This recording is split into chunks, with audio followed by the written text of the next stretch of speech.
তিনি সেটি নিজের মুখে স্বীকার করেছেন। আমি তাকে এজন্য ধন্যবাদ জানাই।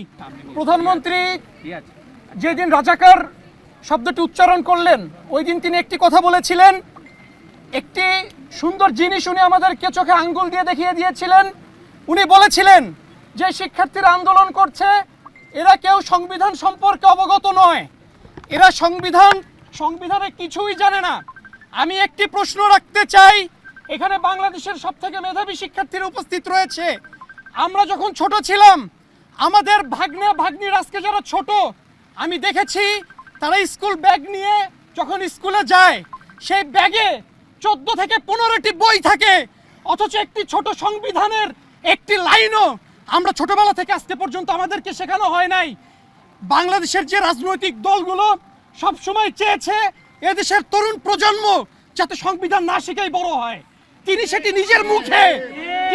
নিজের মুখে স্বীকার করেছেন। আমি তাকে এজন্য ধন্যবাদ জানাই।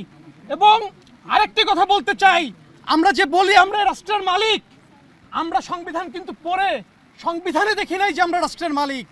এটি আমরা লোকমুখে শুনেছি। এটি একটি লজ্জাজনক বিষয়।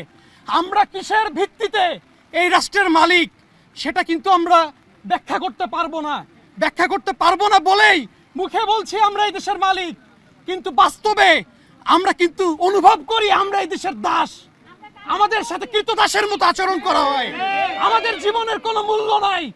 2018 সালে আমি যখন প্রথম ভোট দিতে গিয়েছিলাম, নির্বাচন কেন্দ্রে যে শুনেছি আমার ভোটটি দেওয়া হয়ে গিয়েছে,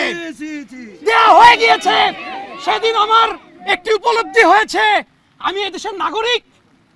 আমার সাথে রোহিঙ্গার আসলে কিসের তফাৎ? সেই দেশে খাচ্ছে, ঘুমাচ্ছে, সেই দেশের আলো বাতাসে বড় হচ্ছে, আমিও বড় হচ্ছি। আমার নাগরিক অধিকার, আমার গণতান্ত্রিক অধিকার যদি আমি প্রয়োগ না করতে পারি, তাহলে তার সাথে রোহিঙ্গার সাথে আমার কোনো তফাৎ নাই। আমি আরেকটি কথা বলে শেষ করতে চাই, আইন সবার জন্য সমান একটি বোগাস কথা আমাদের সামনে সাইনবোর্ড দিয়ে ঝুলানো হয়েছে। আমি একটি কথা বলতে চাই, একটি প্রশ্ন রাখতে চাই এই বিবেকের কাছে, রাষ্ট্রের বিবেকের কাছে। আজকে প্রধানমন্ত্রী শেখ হাসিনার সাথে যদি আমার কোনো একটি বিষয় নিয়ে একটি মতবিরোধ হয়, সেখানে যদি আদালত দেখে যে তার যে দোষের পরিমাণ সেটা আমার থেকে 1 চুল পরিমাণ বেশি, তাহলে তাকে কিন্তু আইন যদি সবার জন্য সমান হয়, 1 চুল পরিমাণ বেশি শাস্তি তার হতে হবে, ঠিক কিনা ভাই?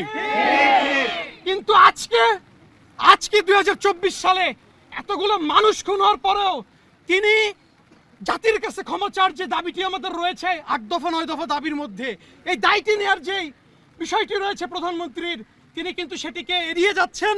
এবং সব থেকে দুঃখজনক বিষয়, দাবি তো মানছেনই না, বরং একটি গুরুত্বপূর্ণ দাবি, যে দাবিটি হচ্ছে শিক্ষার্থীদের বিরুদ্ধে যে মামলা রয়েছে সেগুলোকে মিথ্যা মামলা জড়ানো যাবে না এবং গ্রেফতার করা যাবে না।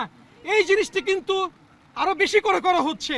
আমরা এই চলমান যে গ্রেফতার আতঙ্ক তৈরি করা হয়েছে, যে ভয়ের সংস্কৃতি তৈরি করা হয়েছে, আমি চাই আমাদের শিক্ষিত সমাজ, শিক্ষিত